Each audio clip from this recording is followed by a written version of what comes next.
The Marrakesh Treaty was adopted on June 27, 2013, and is an exciting and potentially life-changing step forward for readers with visual and print disabilities, as it invites access to books previously unreachable due to copyright law. It strives to help end the book famine and honour the human right of being given the opportunity to be able to read. With the majority of visually impaired persons living in developing countries, the Marrakesh Treaty successfully and potently acts as a significant agent for change, with its goal to help spread and facilitate education across the world. It forms part of the body of international copyright treaties administered by the World Intellectual Property Organization, or WIPO.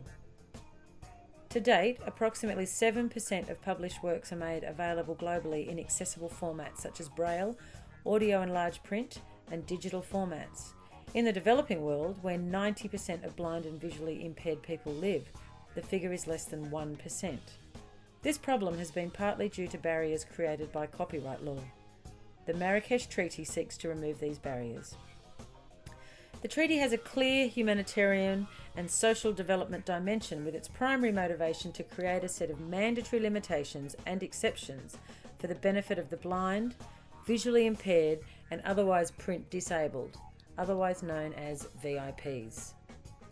51 countries signed the treaty, which was positive and overwhelmingly supportive, given the ratification of only 20 states is needed for the treaty to go into effect.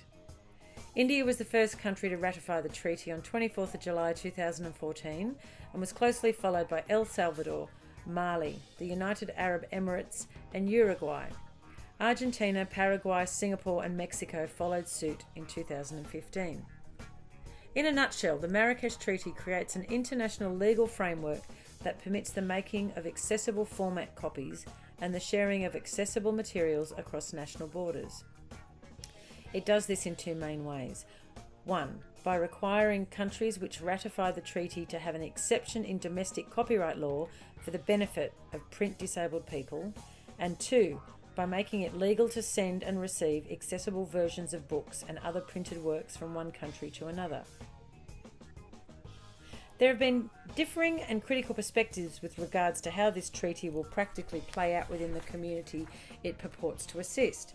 Criticism has been cited within the context of the United Nations Convention on the Rights of Persons with Disabilities, and that more needs to be done to fully recognise persons with disabilities' right to read.